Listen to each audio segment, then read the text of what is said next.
mari kita lihat dengan dengan jujur begitu kan. Ya, ya. Justru dari kurikulum 2013 ini hari ini tidak ada perkembangan sedikit pun saya lihat. Saya awal-awal pernah mengatakan kalau core-nya adalah karakter, jauh hari kita punya kurikulum dulu itu bagus-bagus orangnya. Kurikulum macam-macam nama kurikulum kita kan, KBK, KTSP dan seterusnya. Hari ini justru anak-anak semakin maaf bahasa saya barangkali kurang tepat, semakin tidak berkarakter gitu kan. Semakin tidak berkarakter. Tadi saya baca di media cetak itu ada anak yang mencuri sampai jumlah perhiasan itu sekitar 40 juta, 41 juta. Betul. Iya kan? Kan miris sekali anak SD. Ya, kemudian ada curang mall tadi, curang mall itu umur 21. Siapa mereka itu? Mereka pelajar atau mahasiswa? Kalau mereka umur itu adalah umur mahasiswa ya kan? Apa yang mereka lakukan seperti itu? Yang kedua, walaupun ini barangkali sudah selesai ya, sudah dikelirkan, tapi ini juga menjadi masalah. Ada di beberapa salah satu kabupaten di NTB ini yang DSM itu dana bantuan siswa miskin itu hampir untuk anggaran 2010 dan 2011 itu 84 juta itu tidak diberikan kepada siswanya. Ya kan? Kemudian oleh inspektor itu menyarankan kepada sekolah tersebut untuk memberikan kepada anak didiknya. Nah, inilah yang masalah yang terjadi di pendidikan kita itu. Jadi karakter bagaimana? Pertanyaannya kan begini Pak. Karakter itu bagaimana cara membangun karakter ya kan? Itu baru diterapkan kurikulum 2013. Ini masih belum maksimal. Ini masih ada proses pelatihan ke beberapa daerah, ya kan? Pemahaman tentang kurikulum 2013. Saya ingin mengatakan begini, saya sering protes ke pemerintah itu. Salah satu caranya juga untuk mensosialisasikan itu sangat formal sekali. Ini bukti kemarin ketika dia ada istilah uji coba ya tentang kurikulum 2013 sebelum dia akan disahkan di DPR RI. Saya hadir di tempat itu, saya ikuti setiap waktu mereka RDP, rapat dengan pendapat juga saya ikuti. Itu masalahnya cara untuk memberikan masukan kepada masyarakat dan tokoh-tokoh pendidikan, pakar-pakar pendidikan juga untuk mengomentari masalah kurikulum itu kesulitan, masalah sistem, ya kan? Itu masalah yang terjadi bagaimana, dan kita itu sering dengan tokoh-tokoh pendidikan itu juga mengatakan bagaimana kami akan memberikan masukan kepada pihak pemerintah, tapi sistem yang dia pakai adalah sistem online dan itu tidak bisa dibalas. Itu kan masalah yang terjadi real. Kemudian tiba-tiba karena politis saya melihat memang ini politis. Mengkritisi ya. diberikan.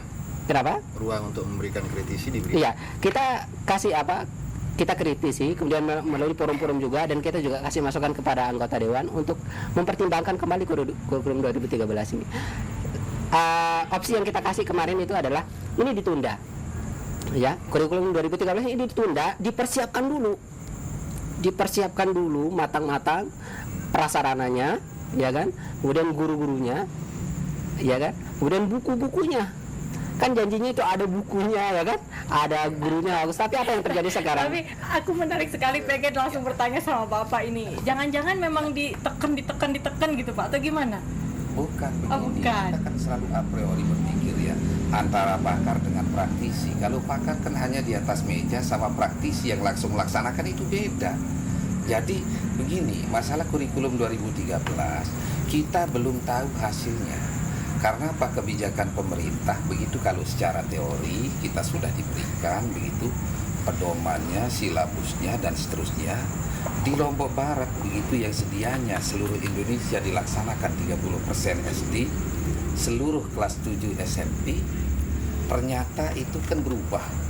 Jadi kurang 1%, malah kita diberikan hanya 5 SD sama 5 SMP. Tetapi rohnya daripada kurikulum 2013 itu sangat bagus kalau menurut saya begitu. Karena apa? Ruang attitude untuk perubahan sikap dan karakter itu sangat besar peluang untuk kita artinya membentuk anak. Tetapi seperti saya katakan tadi, bahwa pendidikan ini seharusnya study for all. Jadi di sekolah itu kan hanya 6 jam. Guru membentuk mulai dari sikap sopan santun anak begitu.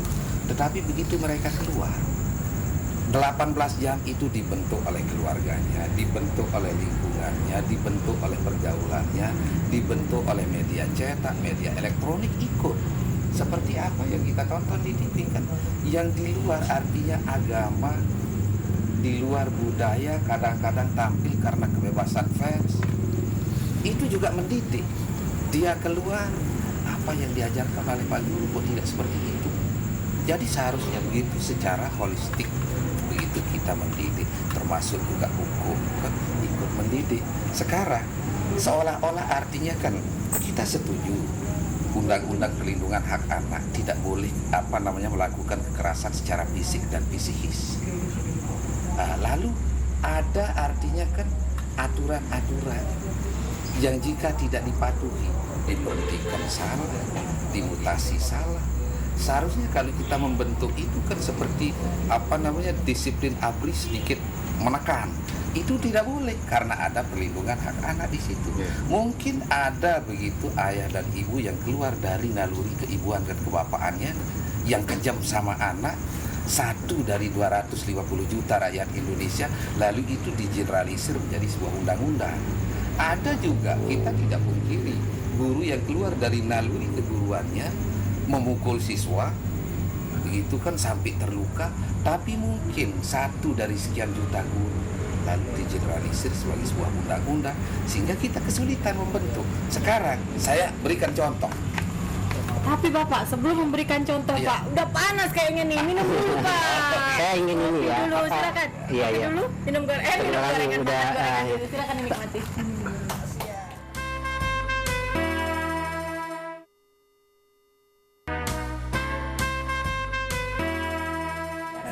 bertanya aja langsung, nggak apa-apa. Dari tadi kayaknya Iya. bertanya-tanya gitu. Tanya Saya- bapaknya Bas. Saya begini ya, saya melihat kurikulum 2013 ya. Saya kalau dikatakan optimis, saya optimis ya, karena kita melihat dulu pemerintah ini punya itikat baik untuk melakukan perubahan yang lebih baik. Itu saya sangat sepakat. Tapi ada sisi lain, saya tidak sepakat dan orang yang paling pesimis barangkali tentang terkait masalah kurikulum 2013 ini. Kurikulum 2013 ini kan diserahkan, masih saja konsep lama ya, diserahkan kepada sekolah ya kan. Dan apa sih tujuan awal dari kurikulum 2013? Kan karakter building, membangun karakter. Nah, masalah membangun karakter itu tidak hanya bisa dilakukan oleh sekolah. Dan ini kesalahan orang tua kita. Kesalahan orang tua kita ketika dia menyerahkan anaknya ke sekolah, maka sepenuhnya adalah tanggung jawab sekolah. Akhlaknya, kecerdasannya ya kan, skillnya itu diserahkan ke sekolah. Kasihan guru, berat sekali. Kemudian di rumah anehnya gitu kan, di rumah itu tidak ada pendidikan yang terkorelasi dengan masalah pendidikan yang ada di sekolah. Beda. Nah ini, tapi siapa yang salah kalau pertanyaannya begini? Saya selalu menyalahkan pemerintah. Ya Bapak ya. Mohon maaf ini Pak. Kenapa demikian? Karena tadi itu tugas pemerintah ini untuk mempersiapkan semuanya.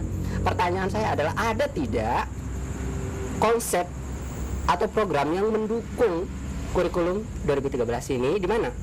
Di semua elemen masyarakat, kehidupan masyarakat. Saya menulis buku saya itu tentang manajemen strategi membangun pendidikan karakter, ini buku saya yang ketiga ini. Insya Allah bisa akan terbit tahun 2014 awal.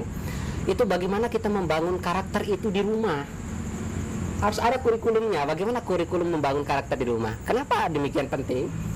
Karena supaya pekerjaan guru di sekolah itu tidak terlalu berat, ya kan? Bagaimana kurikulum atau program apa di tengah masyarakat kita?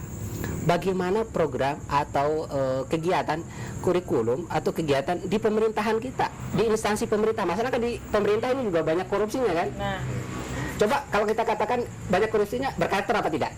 tidak. Enggak kan?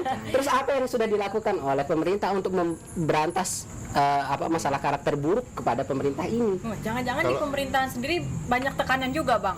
Tekanan. Tekanan batin.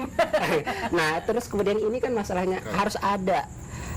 Tidak hanya nanti pemerintah membuat program, tapi pemerintah harus memberikan contoh langsung. Contoh, mohon maaf ini. Contoh dinas pendidikan yang menjadi ikon atau eksekutornya. Mohon maaf, barangkali kurang pas bahasa saya. Dia harus punya ketauladanan, karakter yang baik, ya kan? Jadi segalanya dia berkarakter jujur, ya kan? Tidak korupsi. Tapi yang terjadi sekarang, ujian kemarin kan ada yang ditangkap itu di pusat itu karena kenapa? Dana untuk ujian nasional itu diselewengkan. Itu Kemendikbud real itu Kemendikbud dan itu ditangkap kan? Ditangkap.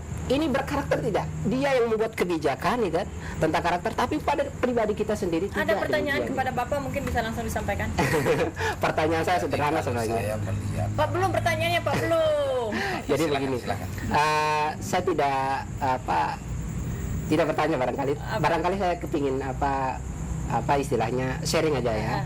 Yang menurut saya apapun kebijakannya itu harus dilakukan dengan sistem yang baik. Kita harus bangun sistemnya. Ini lebih penting.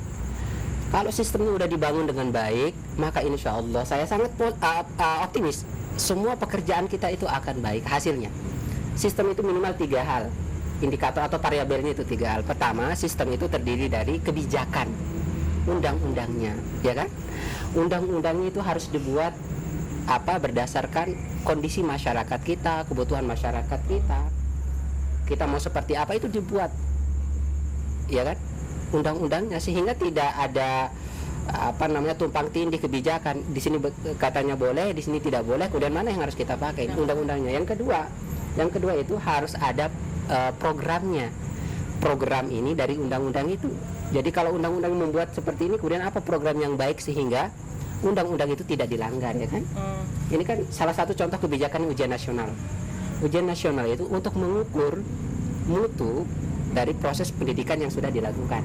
Tapi coba lihat, ini itu di lapangan, dan kita bisa contoh, dan ya barangkali masyarakat di NTB yang saat ini sedang menonton merasakan, yang jadi guru, yang jadi kepala sekolah, ya kan? Merasakan gitu kan. Bagaimana ketika dia ujian nasional itu tidak boleh, ya kan, tidak boleh memberikan bantuan dan seterusnya. Tapi ya kita bisa bertanya, guru-guru yang ada di NTB ini bisa bertanya pada pribadi dengan jujur dan menjawab dengan jujur, apakah benar kita tidak memberikan sesuatu kepada anak kita sehingga dia bisa menjawab, ya. Itu yang ketiga, programnya ini harus sesuai, gitu. Tidak ada aturan-aturan yang kemudian mengikat, itu yang mengakibatkan dia kasihan anak-anak ini, gitu kan. Apa yang akan terjadi kira-kira begitu? Banyak orang yang anak-anak kita yang tidak lulus, gitu kan, karena kebijakannya tidak terkorelasi, tidak terintegrasi. Yang ketiga itu sumber daya dari sistem itu. Orang-orang yang mengeksekusi kegiatan-kegiatan, orang-orang yang punya kemampuan, capable dari sana. Korelasinya dengan pertanyaan tadi, kok bisa ya di beberapa sekolah orang yang mengajar tapi tidak sesuai dengan mata kuliah atau mata pelajaran yang diampunya. Kenapa kira-kira seperti itu? Kenapa kira-kira Pak seperti itu, Pak? Oke, jadi saya akan menjawab Pak Mas Guru itu pertama dari segi peraturan peraturan perundang-undangan. Jadi peraturan dan perundang-undangan ini artinya sudah berjalan. Di situ Ini sambilan boleh ya? Boleh. Iya. Dari segi peraturan perundang-undangan ini kan kebijakan dari pusat sampai daerah, Pak. Jadi ini sudah jalan. Lalu program yang terkait dengan pendidikan karakter bangsa. Salah satu di antaranya dari 18 mutu pendidikan karakter bangsa itu adalah jujur. Seharusnya begitu kan, ujian nasional ini memang merupakan standar alat ukur untuk menentukan artinya mutu pendidikan secara nasional. Tetapi di situ yang paling tahu sebenarnya kemampuan itu adalah guru. Jadi di sini kan hanya kita mengukur begitu kemampuan kognisi, kecerdasan intelektualnya, sehingga anak yang malas, anak yang nakal begitu kan juga tidak bisa terlihat dari hasil ujian nasional. Nah, di sini artinya kalau kita kembalikan ke sistem EBTA nasional dulu, EBTANAS gitu ya, itu hanya pemetaan mutu, standarnya sekian. Lalu ke manusia ini kepekaannya itu tidak artinya mungkin pada saat itu ada masalah sehingga drop, lalu kita justifikasi anak itu bodoh. Sangat kita tidak adil, Pak. Kita guru ada yang berkali-kali tidak lulus SMA tapi di perguruan tinggi lulus cum laude, ya.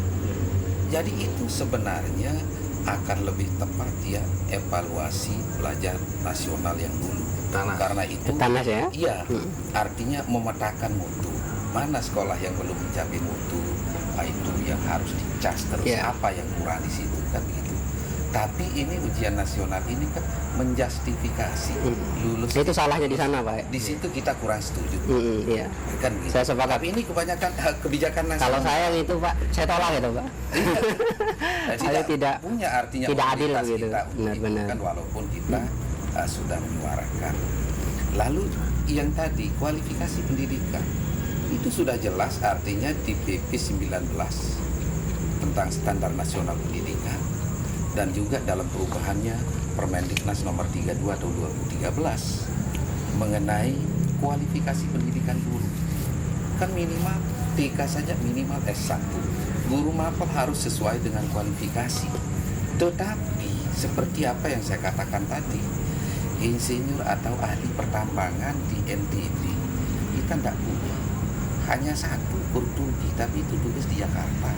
Lalu sekarang misalnya di SMK kita terpaksa itu artinya dipakai guru-guru itu oleh beberapa sekolah yang memiliki kualifikasi yang sesuai dengan mata pelajaran yang diambil.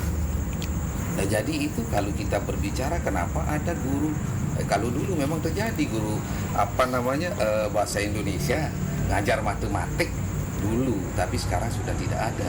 Tetapi Ya, di SMK karena tidak ada. keterbatasan. Jadi seperti itu, keterbatasan SDM kita. Justru itu kembali lagi ke tadi itu, Pak. Di tataran perguruan tinggi ini kita sebenarnya kepingin begitu dicetakkan sumber daya manusia yang match dengan sumber daya alam, yang match dengan lapangan. Kan seperti itu. Yang overproduksi itu dihentikan. Nah, ini menjadi catatan mungkin Pak Bauko. Dalam aliran filosofi pendidikan itu ada dua, Pak. Perennialisme. Ini yang direncanakan oleh orang-orang para ahli, termasuk artinya di situ intervensi politik macam-macam. Nah, sehingga produksi kita tidak sesuai artinya kalau kita lihat dengan aliran esensialisme. Kalau aliran esensialisme itu kita membuka suatu sekolah, suatu program itu yang dibutuhkan, Pak. Contoh, kita butuh tukang cukur 100, cetak 150 lalu tutup. Karena tidak dibutuhkan lagi, kalau diproduksi lagi overproduksi. Nah, kita ini kan terlalu bokah jurusan kita.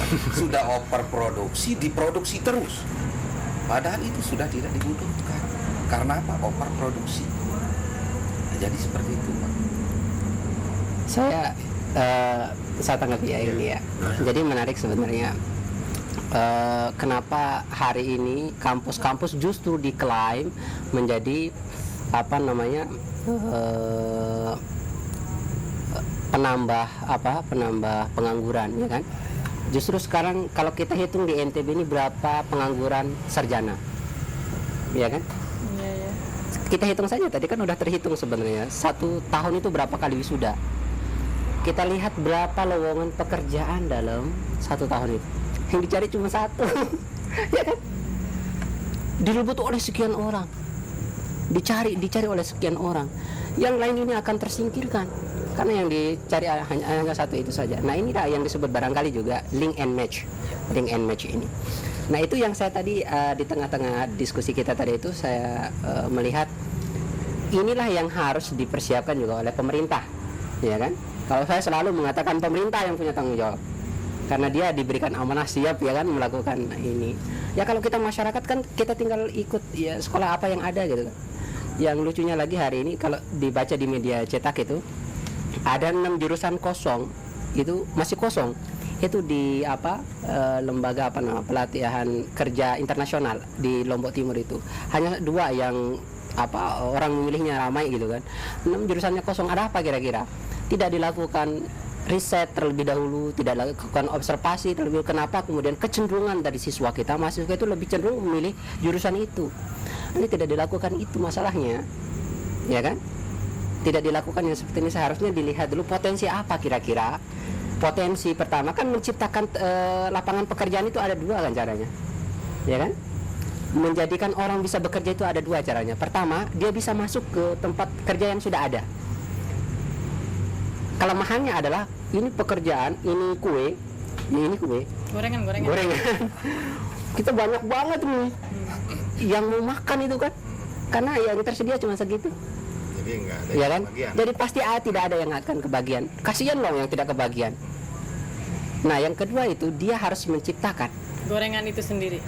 buat gorengan itu gitu kan, harus membuat. Tapi kan kampus kita tidak melahirkan orang-orang yang mampu menciptakan tenaga Berwirausaha lah ya. berwirausaha. Dan kalau barangkali kalau boleh saya bahasakan, bahkan ini mungkin salah ya, tapi ini analisa saya. Sekarang perguruan tinggi itu justru menjadi melahirkan banyak pengangguran. Kenapa demikian? Ya kan? Nah, Pak, biasanya kalau misalnya mau dibuat sekolah, mau dibuat perguruan tinggi, atau mau dibuat instansi kayak pelatihan itu dari mana dapat izin, Pak? Lewat mana gitu? Kalau Atau terlalu perguruan bebas tinggi izin? itu dari Dikti ya. Nah, dari Direktorat Dikti itu bukan otoritasnya kabupaten. Iya. Nah, itu yang pernah saya sampaikan ke pembukaan lembaga-lembaga pendidikan ini, sepertinya kita berada di negara yatim piatu yang tidak terencana. Saya setuju sama Pak Mauku. Artinya apa? Ini kan harus sesuai dengan kebutuhan.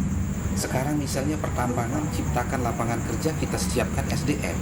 Jadi match SDM sumber daya alam, maka kita artinya akan mempercepat proses kemakmuran. Tetapi kalau tidak match sumber daya alam, lapangan kerja dengan pendidikan yang kita bangun, justru mempercepat proses kemiskinan. Terlalu banyak sekolah dan sedikitnya lapangan pekerjaan, mungkin itu ya. Iya. Iya. Ya, yang lebih kita lihat secara bijaksana juga adalah harus seimbang antara sekolah yang ada hari ini dengan lapangan pekerjaan yang hari ini. Tapi ini lapangan pekerjaan hari ini tentu berat bagi pemerintah. Maka sebenarnya di sekolah itu harus ada yang dibuat. Jadi di sini biar lebih seimbang, kita nikmati kopi, gorengan, dan aluminium. Silakan Iya, nikmati. iya. Terima kasih banyak.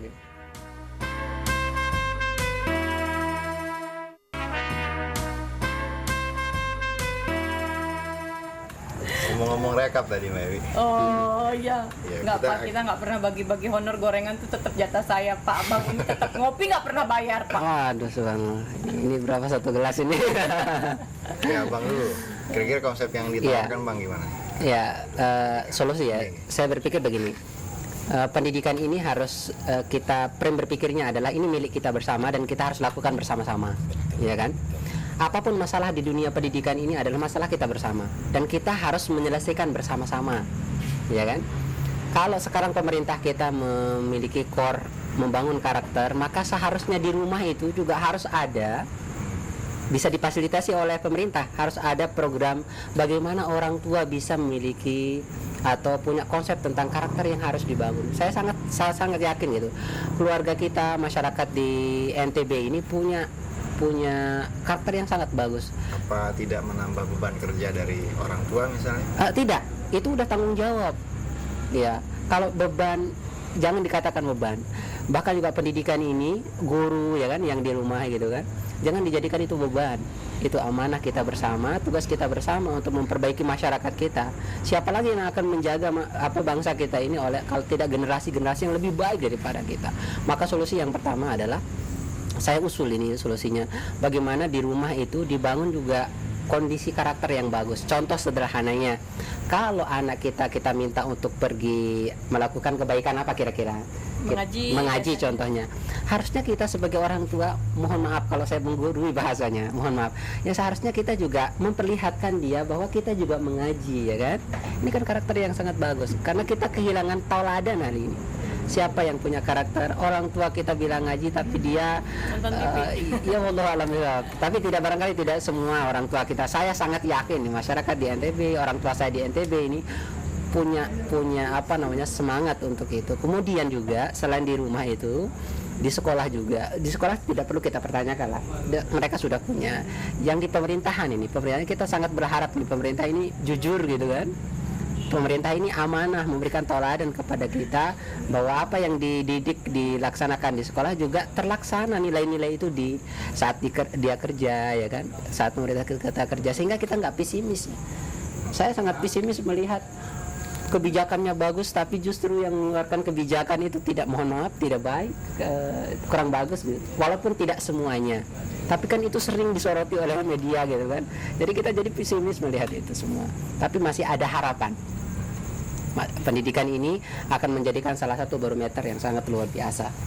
untuk kebaikan ke depan itu. Karena Jepang barangkali atau negara-negara lain itu mantap dengan pendidikan. Saya yakin kita bisa. Saya kira itu ya. Kalau Mbak Wi Ah, mau nanya lagi? Gimana? enggak, Abang Arul Saya aja deh dari merespon tadi dulu pendiam, kalau gitu ya. pendiam sekali. Jangan deh Pak, jangan direspon Pak. Udah habis nih Pak waktunya Mangku, Pak. Ada apa-apa, ada apa-apa. Jadi alhamdulillah kita di Lombok Barat Pak, pemerintah kita sudah sangat respect dan memperhatikan masalah pendidikan ini. Sehingga ada himbauan Pak, itu jam belajar pada malam hari, habis sholat maghrib itu kan pergi ngaji. Habis sholat isya itu harus belajar minimal sampai jam 9. Ini himbauan ini sudah ada. Dan juga di sekolah pendidikan karakter bangsa itu kita sudah laksanakan. Tetapi seperti yang saya katakan itu, bahwa kita menyadari bahwa kepribadian itu ditentukan oleh dua faktor. Faktor hereditas, kalau memang cerdas, pinter, baik dari sananya. Ada juga 50%-nya itu environment, lingkungan, keluarga, pergaulan.